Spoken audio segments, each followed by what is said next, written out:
Voilà, eh bien, on va reprendre. Hein. On démarre tout de suite, là. Ce matin, on est sur les chapeaux de roue, hein, comme on dit. Hein. En tout cas, très content de vous voir tous aujourd'hui. Bonjour à chacun et à chacune. Donc, juste comme cela, pour que je puisse aussi un peu mieux vous connaître, ceux des îles de Huahine, par exemple, si vous pouvez lever la main, ceux de Huahine. Voilà, c'est ça, c'est le grand...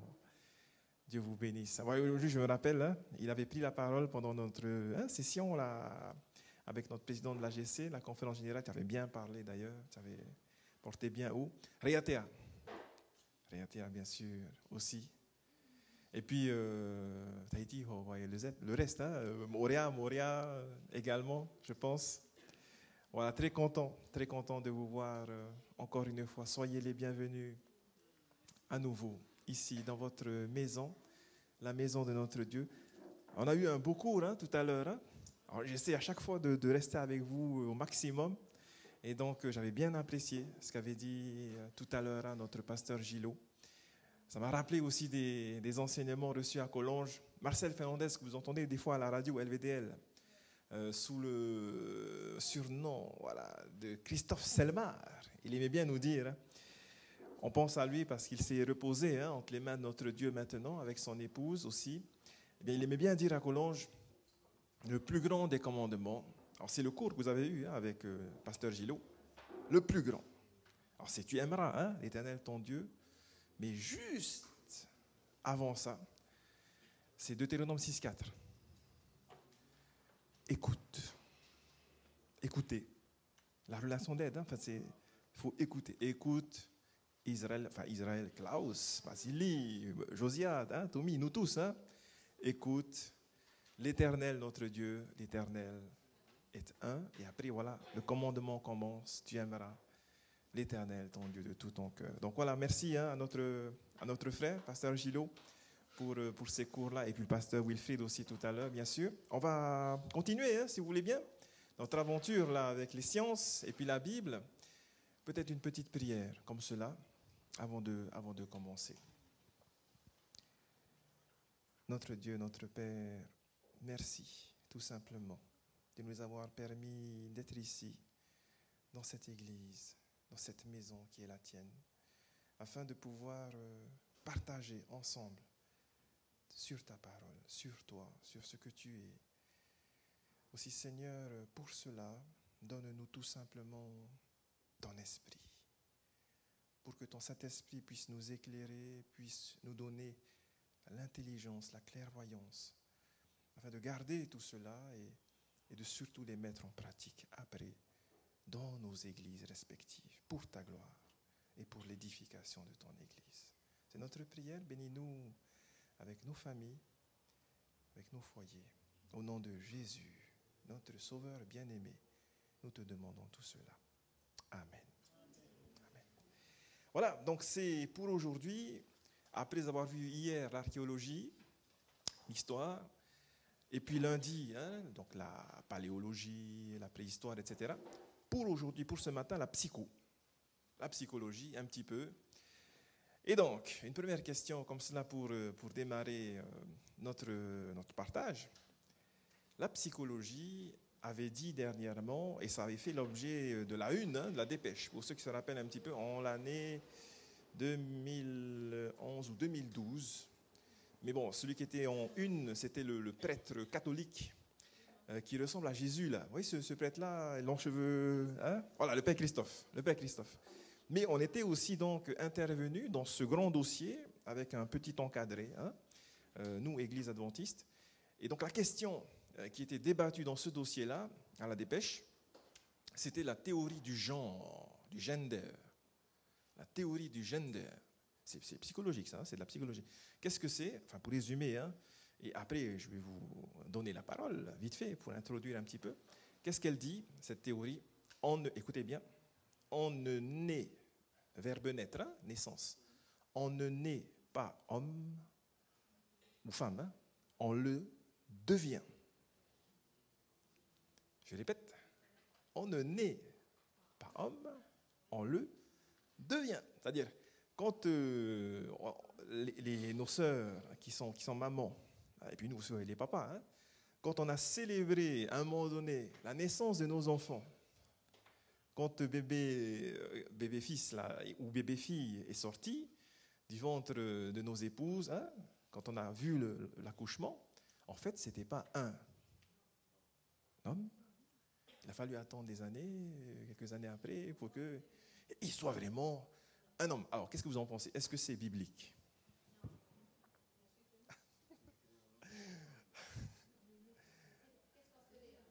Voilà, voilà.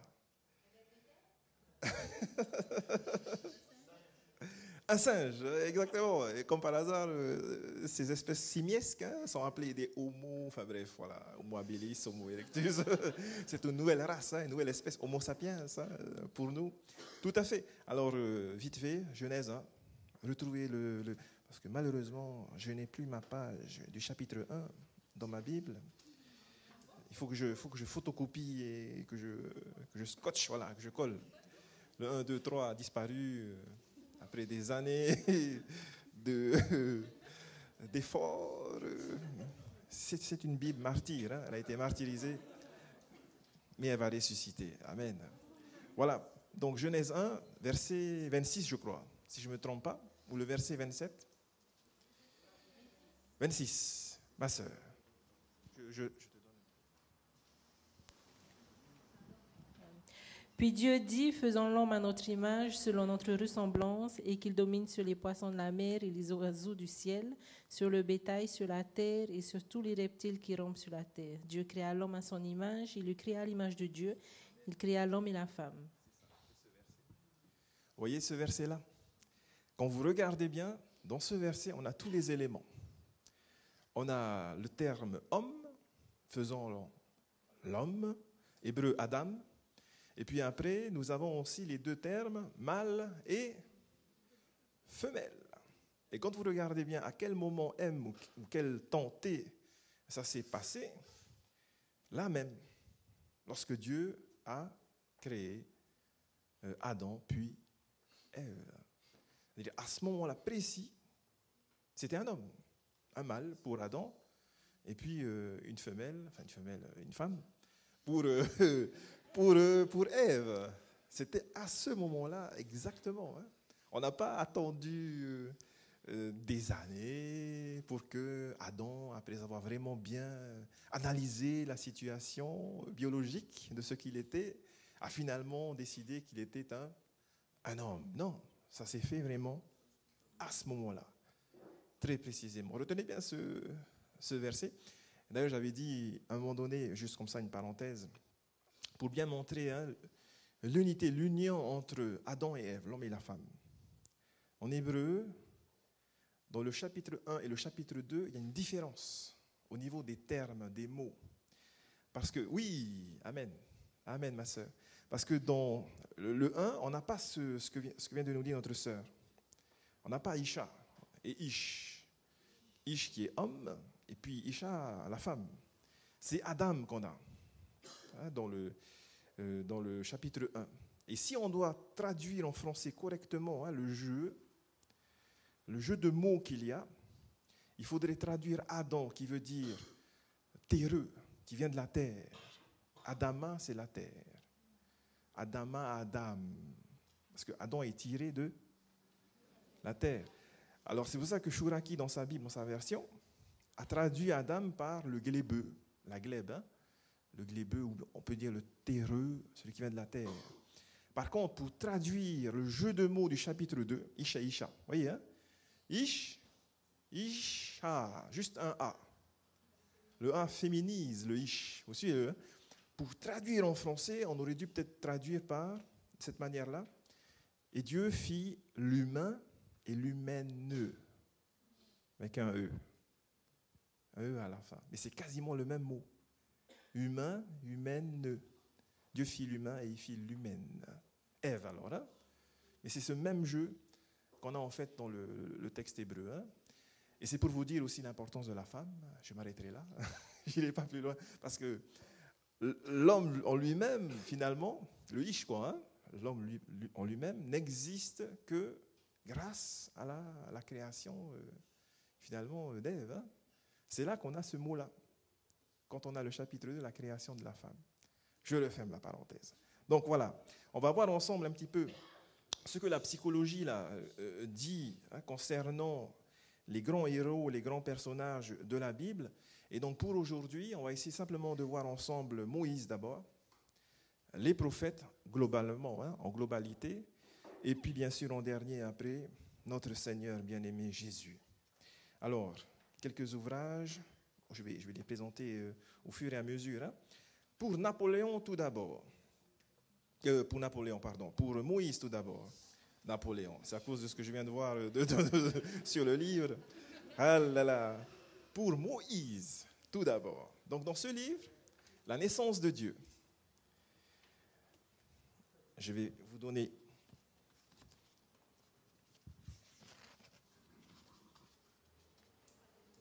la page en fait exacte. Quand vous regardez la page 45 de la naissance de Dieu, ce grand spécialiste hein, de la Bible, de l'Ancien Testament, Jean Bottero, nous dit ici, il existe en effet une autre tradition qui semble bien faire coïncider le premier contact immédiat pris par Israël avec Dieu, hein, avec l'Éternel, au moment de l'Alliance. Il faut faire coïncider ça avec un ébranlement de la nature terrifique et tout à fait insolite, dont les traits rassemblés dès les plus vieux, etc., etc. Ce qu'il est en train de dire ici dans son ouvrage, j'essaye de simplifier hein, la phrase qu'il est en train de dire, c'est que pour lui, la rencontre entre Moïse et Dieu au mont Sinaï, il faut le voir dans une, on va dire, une rencontre, ouais, si on peut dire ça, comme ça, ou bien une allée de Moïse, il s'est déplacé, un déplacement de Moïse sur une montagne qui était en train de fumer, un phénomène biologique, un tremblement de terre ou une éruption volcanique, par exemple. Et quand vous regardez la Bible, dans Exode, on va regarder ensemble ce verset-là, Exode chapitre 19, alors juste avant hein, le chapitre 20, où Dieu donne les 10 commandements. Exode 19, verset 16. Voilà, le 16 est très bien. Si quelqu'un peut lire bien fort ce verset, oui. Le troisième jour au matin, il y eut du tonnerre, des éclairs et une épaisse nuée sur la montagne. Le son du corps retentit fortement et tout le peuple qui était dans le camp se mit à trembler. Amen. Quand vous regardez bien les détails, merci ma sœur, qu'est-ce que vous constatez? Il y a des tonnerres, il y a des éclairs. Alors, imaginez, hein, le tonnerre, ça tonne, hein, des éclairs là, qui zèbrent le ciel. Il y a en même temps une épaisse, un nuage, hein, un grand nuage qui est sur la montagne. Et en même temps, le verset 18 va dire, la montagne de Sinaï était tout en fumée, de la fumée partout. Parce que l'Éternel y était descendu au milieu du quoi? Feu, fumée, et même quand vous regardez les versets qui suivent, tremblement, la terre tremble, hein, la montagne tremble. Donc voilà, un volcan. Alors Bottero et les autres historiens, etc., vont dire tout de suite, ben voilà, en fait, la naissance, on va dire, de Dieu, c'est le titre hein, du livre, hein, la naissance de Dieu. Dieu est né là, exactement là, sur cette montagne, avec un tremblement de terre, une éruption, hein, la fumée, du feu, des éclairs, tout ça. Et Moïse qui était là, qui est venu sur la montagne. Et donc, ceux qui connaissent un petit peu ces phénomènes-là de tremblement de terre, ils savent que si vous vous approchez d'une montagne qui est en éruption, il y a des gaz. Si vous respirez ces gaz, soit vous perdez la vie, soit si vous êtes toujours vivant, il y a des... Voilà, vous avez tout compris. Donc Moïse était un halluciné. Oui. Oui. Oui. On disait souvent que Dieu était une représentation d'un feu. Un feu. Qu'on le voyait en feu. C'était un feu qui brûlait. Voilà. On le décrivait pas comme un personnage, mais que c'était un feu. est-ce que c'est vrai? Je pense que j'ai donné la réponse. Matthieu 28, 19. Allez, faites de toutes les nations des disciples et baptisez-les au nom. Voilà Dieu. Dieu est là. Au nom du Père, c'est un Père. Du Fils, c'est Jésus, son Fils unique. Et puis au nom du Saint-Esprit. Alors Dieu est esprit, certes, c'est vrai. Hein, il est esprit. C'est ce que Jésus avait dit à la Samaritaine. Mais en même temps, c'est ce que nos croyances disent. Ce sont des personnes, hein? Ce sont des personnes, mais qui sont une. C'est le grand mystère de la Trinité. Hein? C'est pas un feu, mais il y a du feu hein, qui est là, hein, qui accompagne. Oui. Qu'est-ce qu'ils veulent réfuter, ces historiens? Alors, Ils veulent réfuter l'existence, oui. et, enfin, l'événement qui s'est passé au Mont Sinaï, c'est ça alors? Oui. Alors en fait, pour aller encore plus loin, ils vont donner deux choses. Je vais vous citer donc un extrait qui vient d'un livre. Ne perdez pas aussi votre temps à lire cet ouvrage-là. Ça fait partie d'un hors-série du Point, hein, la revue Le Point, qui est connue hein, en France, et qui s'intitule Les textes maudits et tous les livres interdits. Et donc, il y a toute une présentation de ces livres-là, les livres hérétiques, hein, si vous voulez. Hein. Il y a un livre qui s'appelle Le Traité des trois imposteurs. Le Traité des trois imposteurs, qui date des années 1700, hein, 18e siècle. Et donc, les trois imposteurs, je vous les cite, c'est Moïse, Jésus et Mahomet. Alors, Moïse, voici l'imposture dont Moïse est affublé.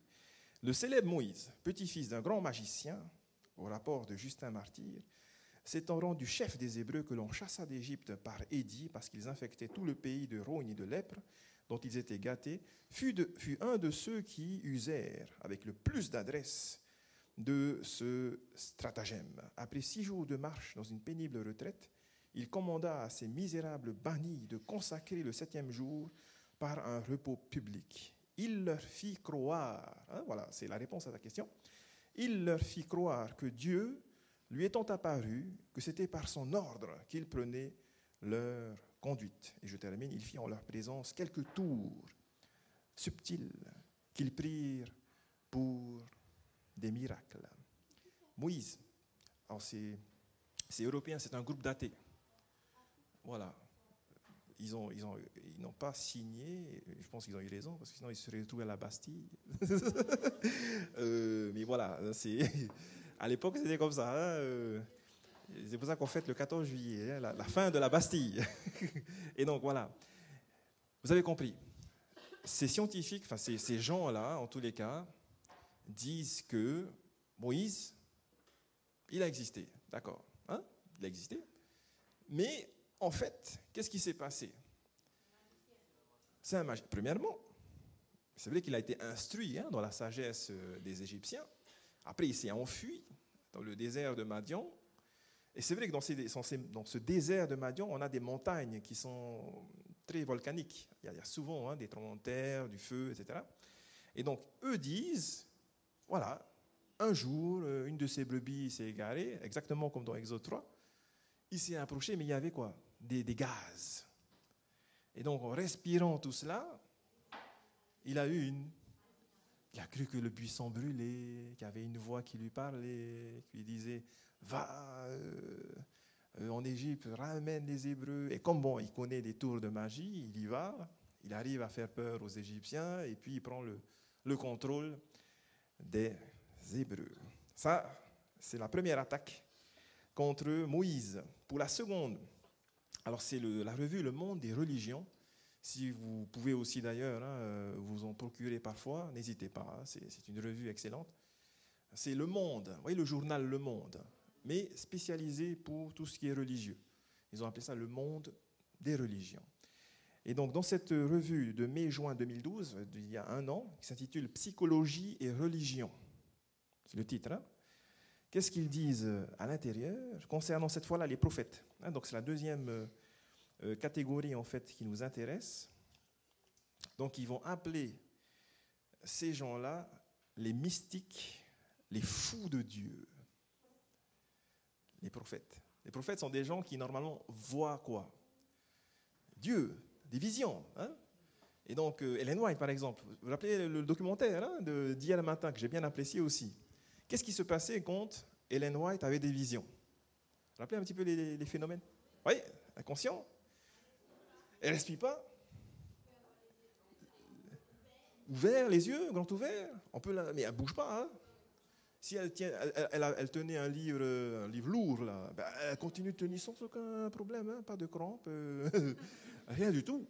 Donc, quand quelqu'un de scientifique voit ce phénomène, c'est des fous de Dieu. Hein, oui, hein?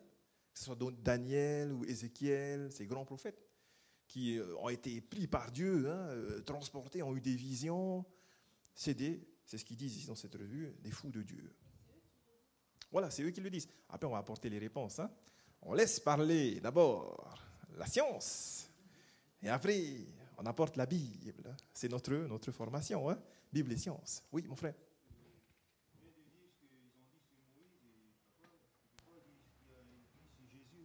Si, on y vient maintenant. Voilà. Donc, après Moïse et les prophètes, Jésus. Alors, qu'est-ce que nous avons par rapport à notre Seigneur Jésus?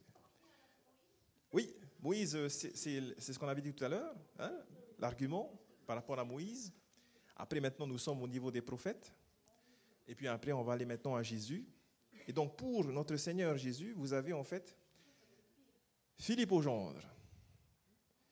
Philippe au gendre, c'est pas n'importe qui. On le connaît dans l'Église adventiste. Il a étudié à Collonges, hein, d'ailleurs. Hein. Alors, je vais essayer de lire la présentation. Philippe au gendre est riche d'une triple formation universitaire. Il a d'abord étudié la théologie, voilà, Collonges, puis les sciences de la terre, on va dire SVT, hein, etc.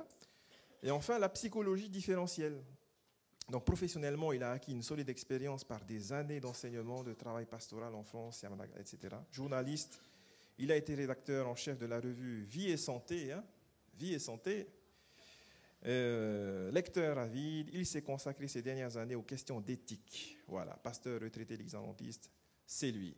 Donc, on le respecte, hein, mais je vais juste citer comme cela. Philippe au gendre s'est spécialisé dans la psychologie. Et donc, il a sorti un livre qui s'appelle « De la peur à la paix et la joie », que vous pouvez avoir à côté, la librairie. Et je vous conseille de l'avoir. Très intéressant. Hein? Philippe au gendre, donc de la peur à la paix et la joie. De la peur à la paix et la joie. Édition Vie et Santé. Qu'est-ce qu'il dit, notre cher Philippe au gendre? Alors, à la page 157, il va dire ceci concernant le cas du fils lunatique. Vous voyez cette histoire-là? Ouvrons nos Bibles. Hein? En fait, hein? Dans Marc, chapitre 9, du verset 14, voilà, au 17. 27. Tout ce paragraphe. Je lis Philippe au gendre, à la page 157. Abordons maintenant le cas du fils lunatique. Il va me permettre une étude plus approfondie sur le bon usage de l'interprétation des textes.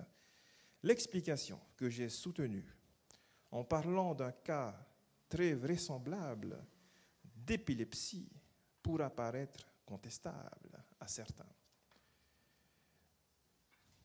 Précisément en fonction du commentaire qu'en donne Ellen White. Bien qu'elle n'utilise pas le terme de possession, des expressions comme esprit mauvais, esprit tourmenteur, démon, associés à des actions personnalisées, en parenthèse, le démon se moqua d'eux, montrent à l'évidence qu'Ellen White pense dans cet épisode à un cas de possession. Faut-il en conclure que la thèse que j'ai retenue, savoir que le terme lunatique renvoie à un cas d'épilepsie, ne peut être défendue? Je ne le pense pas, et pour deux raisons simples. Qu'est-ce qu'il dit ici? Que cette histoire que vous avez là, dans Marc 9, du verset 14 jusqu'au verset 27, là, C'est un cas d'épilepsie. Qu'est-ce que vous en pensez? Vous avez la parole.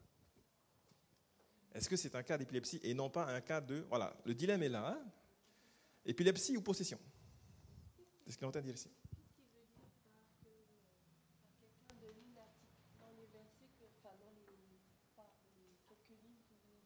Oui, alors il fait référence en fait à cette histoire-là, où l'intitulé de cette histoire, c'est le lunatique, en fait.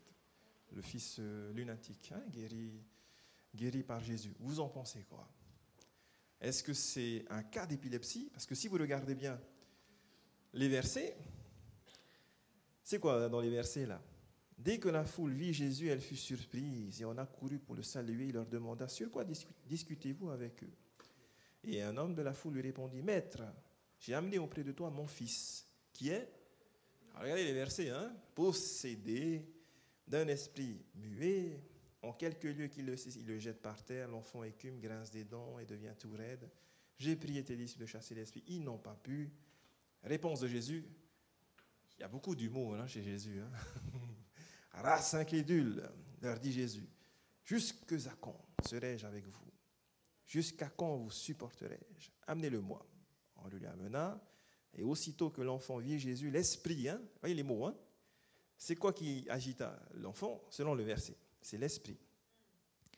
L'esprit l'agita avec violence. Il tomba par terre et se roulait en écumant. Jésus demanda au Père, il pose des questions. Combien a-t-il de temps que cela lui arrive? Depuis son enfance, répondit-il. Et souvent l'esprit l'a jeté dans le feu et dans l'eau pour le faire périr. Mais si tu peux quelque chose, viens à notre secours, aie compassion de nous.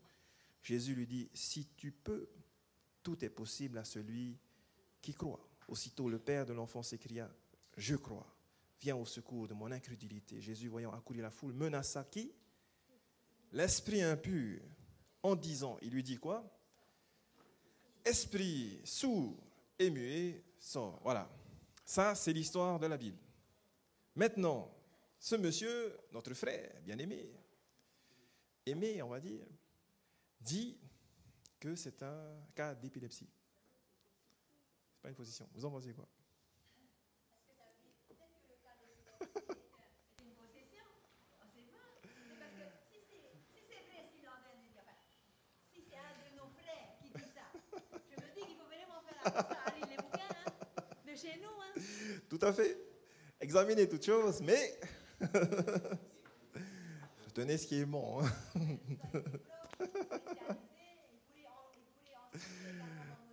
Ah bien sûr, tout à fait.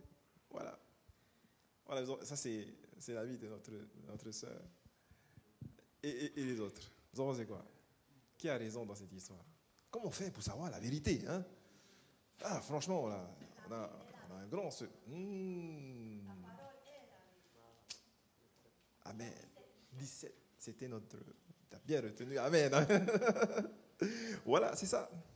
Comment savoir, en fait, qui dit vrai, qui dit pas trop, peut-être, la vérité? C'est ce que dit notre pasteur J aussi ce matin. Hein. Alors c'est ce qu'il disait, même le petit coco peut faire des miracles.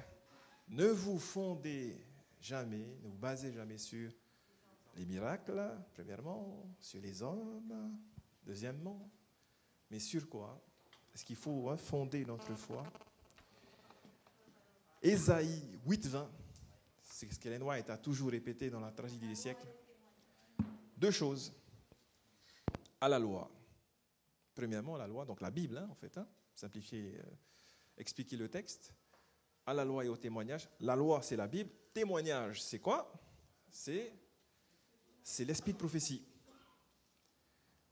Et donc, quand on dit esprit de prophétie, on dit prophète, prophétie, prophète. Et non pas celui, mais celle que notre Dieu a choisie dernièrement, dans les siècles précédents, pour pouvoir justement apporter des messages à son peuple.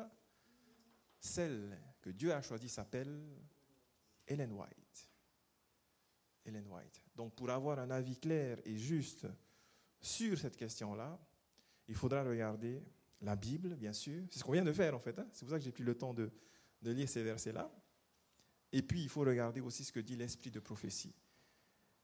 Faites toujours ça. Faites toujours cela. Car Galates, un texte comme cela que vous pouvez garder pour vous, hein, au début là, de l'épître de Paul aux Galates, ceux qui habitent en Galatie. Galates qui rejoint Gaule.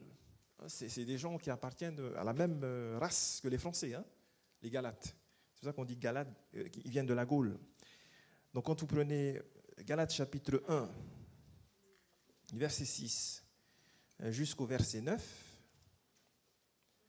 gardez bien ces versets. C'est là que vous avez en fait, on va dire, l'ABCD, hein, l'ABC de ce qu'il faut faire, de ce qu'il faut avoir comme merci. Comment est-ce qu'il faut réagir lorsque Galates chapitre 1, voilà, du verset 6 au verset 9. Je m'étonne que vous vous détourniez si promptement de celui qui vous a appelé par la grâce de Christ pour passer à un autre évangile. Change d'évangile là. Verset 7. Non pas qu'il y ait un autre évangile, mais il y a des gens qui vous troublent et qui veulent renverser l'évangile de Christ. Et donc voilà ce qu'il faut bien retenir. Mais quand nous-mêmes, c'est-à-dire un apôtre, Paul, hein, des hommes, mais quand nous-mêmes, ensuite, deuxièmement, quand un ange du ciel, là c'est autre chose là, c'est plus un homme, c'est plus un apôtre, c'est un ange. Quand un ange du ciel annoncerait un autre évangile que celui que nous avons prêché, qu'il soit comment ? Qu'il soit anathème. Ça veut dire quoi ? Ça veut dire, avec tout le respect qu'on a pour nos amis mormons, hein, ça veut dire que quand quelqu'un qui s'appelle Joseph Smith va dans une forêt et qu'il voit vraiment, pour de vrai, un ange, hein, c'est ce qui est passé, hein, et c'est pas Havaré ce qu'il a vécu, c'est vrai. Vraiment un ange qui est venu et qui lui a parlé, qui lui a dit des choses, qui lui a même peut-être donné ces plaques en or là, écrites en hiéroglyphes, qui est devenu le livre des Mormons. Mais quand quelqu'un comme ça vit quelque chose de cette sorte-là, qu'est-ce qu'il doit faire après ? Qu'est-ce que lui n'a pas fait peut-être ? C'est de vérifier avec la Bible. Paul dit, si un ange du ciel vient vous voir, vient vous annoncer un autre évangile différent, hein, que celui-là, qu'il soit anathème. Non seulement un ange, mais même quelqu'un comme nous, un homme, quoi, hein, un apôtre, oui. Mais si par exemple ça venait à un de nous, hein, mais que cet ange Oui. dit la parole, la vraie parole. Amen. Amen. Mais Amen. on dit que Satan connaît la Bible aussi. Oui. Comment faire ? Jésus a dit, dans le serment des béatitudes, vous les reconnaîtrez à leurs fruits. Voilà, tout simplement. C'est-à-dire que si c'est vraiment un ange du ciel, enfin un ange de Dieu, pour être précis, donc c'est vraiment un envoyé. Ange veut dire envoyé, hein, angelos, hein, ça veut dire celui qui est envoyé par Dieu. Donc il y aura des fruits, hein, qui vont dans cette relation, une influence. Hein. D'ailleurs, on s'influence tous, hein. Quand on se voit, tout ça, quand on se rencontre, il y a un partage, hein, une influence entre nous tous. Vous les reconnaîtrez à leurs fruits. Quels fruits ? Galates 5, 22. Hein. L'amour, la joie, la paix, la patience, la bonté, la soumission à Dieu, hein, l'obéissance à Dieu. Voilà. Donc, en passant, même pour nos amis musulmans, hein, ce que Mahomet a vécu, c'est vrai. Parce que dans l'histoire là, de la naissance de l'islam, Mahomet a rencontré un ange. Cet ange a dit qu'il s'appelait Gabriel. Et ça s'est passé dans une grotte, comme par hasard, toujours dans des lieux retirés, des lieux isolés, hein, une forêt, il n'y a personne. Un ange qui vient et qui parle à Mahomet, qui lui dit, voilà la vraie religion. Et ça a donné naissance à l'islam, le Coran, tout ça. Oui.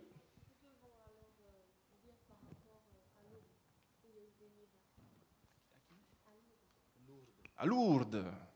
Ben, c'est ce que nous voyons dans l'Apocalypse 13, en fait. Avec la bête de la terre, quand vous regardez bien le texte, la bête de la terre, qu'est-ce qu'elle faisait ? Vite fait, hein, si vous voulez juste comme ça parcourir, hein, elle arrivait même à faire descendre du feu du ciel sur la terre. Apocalypse 13, hein, verset 13. Elle opérait de grands prodiges C'est une bête qui est là. Hein. C'est une... c'est pas l'Église. Hein. C'est démoniaque. Hein. C'est l'Amérique, pour être plus précis. Hein. Elle opérait de grands prodiges, même jusqu'à faire descendre du feu du ciel sur la terre, à la vue des hommes.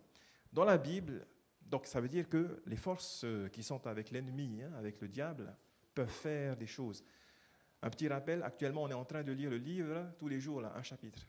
Quel livre on lit? Job. Job. Et donc, si vous regardez Job 1, Job 2, qui c'est qui a envoyé le feu pour brûler les brebis? Et pas seulement ça, mais il a même réussi à influencer un peu les brigands, hein? Les brigands là, qui sont venus, qui ont dépouillé, qui ont tué. Après, il a fait venir aussi une sorte de tempête, c'est du vent là, qui a fait s'écrouler le toit de la maison sur les enfants de qui? De Job. Donc vous voyez, c'est un panel, c'est un éventail des actions possibles de... Oui. Voilà, tout à fait. Des maladies. Une maladie. La maladie de Job, hein, ce qu'il a eu sur lui. Hein, c'est le cours hein, avec notre frère pasteur Gillot, hein, toutes les possibilités d'action hein, des forces ennemies, on va dire. Hein. Ils peuvent faire des choses, ils peuvent faire ces choses-là, ils peuvent faire des miracles. Oui. Oui, il n'y a pas de souci. Par rapport à ce qu'on est en train de parler hein, Oui, entre Dieu oui. et Satan, ça Oui. veut dire que Satan a exactement les mêmes... Non. par rapport à Dieu. Non. Si Satan peut, on va dire, faire ces choses-là, déjà, c'est que quelqu'un lui permet, dans une certaine mesure. Hein. Ensuite, quand on regarde bien ce que Satan fait, c'est quoi? C'est juste des tempêtes, hein, le vent là, qui est venu détruire. Je cite juste la Bible. Hein. Je cite la Bible, Job 1, Job 2. Une tempête, le vent, c'est des fois le feu, comme dans l'Apocalypse 13 là, tomber du feu. Ou bien il arrive à manipuler les gens, les esprits, surtout ceux qui ne sont pas avec Dieu, hein, donc les criminels en gros. Hein. Donc c'est ce qu'il arrive à faire. Mais quand on prend, s'il faut comparer les puissances, les puissances, on ne peut même pas dire, ce Dieu c'est la puissance et lui c'est l'impuissance. Donc s'il faut comparer les personnages, ce sont des personnages. Dieu et Heilel, c'est son vrai nom, hein, ce n'est pas Lucifer. Son vrai nom, c'est Heilel, le brillant, en hébreu, hein, dans le texte hébreu d'Ésaïe. S'il faut comparer les deux personnages, Heilel, c'est un être créé. C'est un ange, hein, créé par Dieu. Dieu, c'est le créateur. Quand on prend Genèse 1, Genèse 2, c'était lundi. Hein. Vous voyez les mots, les verbes hébreux que j'avais cités avec vous? Prenez ces verbes-là. C'est là qu'on voit toute l'étendue de la puissance de Dieu. On a aussi bien Assa que Yatsa, vous vous rappelez un peu les sens, qui veulent dire fabriquer, projeter, méditer. Bon là, c'est à notre portée un petit peu. Hein. Nous, humains, on peut faire ça. Hein. Méditer, projeter, faire des plans, après réaliser, faire le travail. Mais si on prend Bara, alors là, rappelez-vous, ex nihilo. Partir de rien. Bara, ça veut dire créer ex nihilo. Ça veut dire, fais ça, il n'y a rien, hein? Tac, ça apparaît dans la main. Mais pour de vrai, ce n'est pas un tour de magie, hein, comme les magiciens, là, Havaré, là. Là, il n'y a rien du tout. Tac, il y a quelque chose. Et ce que Dieu fait, s'il va claquer des doigts, ce n'est pas un petit lapin hein, qui sort du chapeau. C'est ça, il y a une planète. Et ça, une galaxie. Ça, un soleil. C'est rien du tout avec un petit feu qui tombe, un vent là qui va devenir une tempête, manipuler des gens pour qu'ils aillent faire du mal à d'autres personnes, voire même peut-être manipuler des animaux, parce que les démons, la légion, ils ont été dans les animaux, hein, les cochons là. Et tous les cochons sont devenus fous, ils sont partis dans la mer. C'est tout ce que peut faire Heilel. C'est tout. C'est un être créé. Il n'y a aucune comparaison possible en fait avec Dieu. Hein. Le Seigneur est beaucoup plus grand. Et d'ailleurs, le message de la Bible, c'est ne vous inquiétez pas. C'est ce que disait un peu Gillot hein, aussi. Hein, n'ayez pas peur. Jésus a vaincu le monde et puis avec Dieu, nous sommes plus forts que tout cela. Même les démons doivent normalement s'incliner au nom de Jésus, exactement. Donc, pour revenir à ce que disait au gendre, épilepsie ou possession, à la loi et au témoignage. Ésaïe 8:20. À la loi, qu'est-ce que la loi dit? Qu'est-ce que la Bible dit? C'est esprit muet, c'est possession. Hein? Maintenant, témoignage, esprit de prophétie, donc Ellen White, Jésus-Christ. Donc si vous prenez la page qui correspond à cela, page 424 et 425, surtout la page 424, hein? Le jeune homme lui fut amené et quand les yeux du Sauveur se posèrent sur lui, le mauvais esprit le jeta à terre dans d'affreuses convulsions. Une fois de plus, le prince de la vie et le prince de la puissance des ténèbres, c'est le diable alors, hein, s'étaient rencontrés sur le champ de bataille. Le Christ pour accomplir sa mission consistant à proclamer aux captifs la délivrance. Jésus permit que le mauvais esprit manifestât un instant sa puissance, afin que les personnes présentes puissent comprendre la délivrance qui allait se produire. Voilà. Esprit de prophétie, Ellen White, Jésus-Christ, qu'est-ce qu'elle dit? Épilepsie ou possession? Alors, pour ne pas complètement condamner notre frère, si il avait raison, un petit peu, il faut d'abord mettre en avant, comme première cause de ce mal qui avait frappé cet enfant, la possession démoniaque.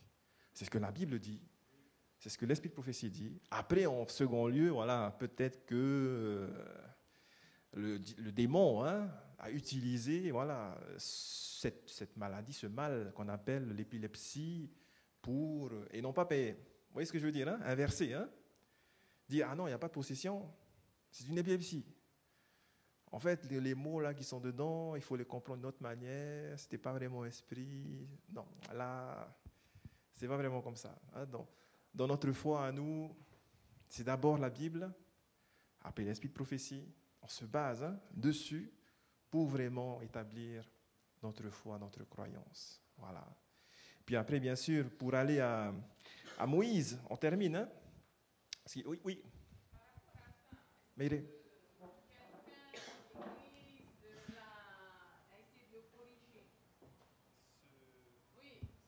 notre frère. C'est quand même quelqu'un d'important dans l'Église, en tout cas dans les responsabilités de l'Église. Alors, ma sœur, Mireille, que j'apprécie beaucoup, et je lui avais dit d'ailleurs ce matin, si un jour, pendant ces 2 semaines que nous avons, si elle pouvait témoigner, raconter son parcours, c'est vraiment quelque chose de magnifique. Pour répondre à ta question, je citerai, alors le pape François est un jésuite, d'accord? Il y a certains qui disent dans l'Église, c'est un pape noir parce qu'il a des origines noires, enfin africaines. Hein? Non, il n'a pas. En fait, c'est un jésuite. C'est-à-dire, chez les jésuites, ils ont un supérieur, un grand chef, qui s'appelle le général des jésuites. Et les jésuites n'ont de compte à rendre qu'au pape directement, qu'à lui. Il n'y a pas quelqu'un d'autre entre eux et le pape. Et le général est surnommé le pape noir. Le général des jésuites, François était un jésuite, Giorgio Bergoglio. Et donc, je termine cette petite introduction. Les jésuites, il y a un proverbe qu'ils aiment bien citer chez eux pour décrire un petit peu leur compagnie. C'est une compagnie de Jésus. C'est l'expression suivante. Chez les jésuites, c'est une monarchie absolue, tempérée, modérée, par une désobéissance généralisée. Voilà ce que c'est que les jésuites. C'est une monarchie absolue. Normalement, il y a un grand chef. Normalement. Mais cette monarchie absolue est tempérée par une désobéissance généralisée. Chacun fait ce qu'il veut. C'est un peu comme ça dans l'Église adventiste. Voilà, c'est pas grave. C'est la même chose. On a normalement une hiérarchie, on a des grands responsables, mais heureusement aussi, amen, qu'il y ait cette désobéissance généralisée. Ça montre bien que nous ne sommes pas une secte. Vous êtes d'accord, C'est une secte. C'est tu as cligné d'un œil, même un clignement, hein, c'est pas comme il fallait cligner de l'œil. Votre rire est un peu trop sarcastique. Hein, c'est pas un rire biblique. Hein. Voilà, non, ça c'est une secte. Ça c'est une secte. Et c'est pour cette raison que moi j'aime bien l'Apocalypse, hein, Daniel.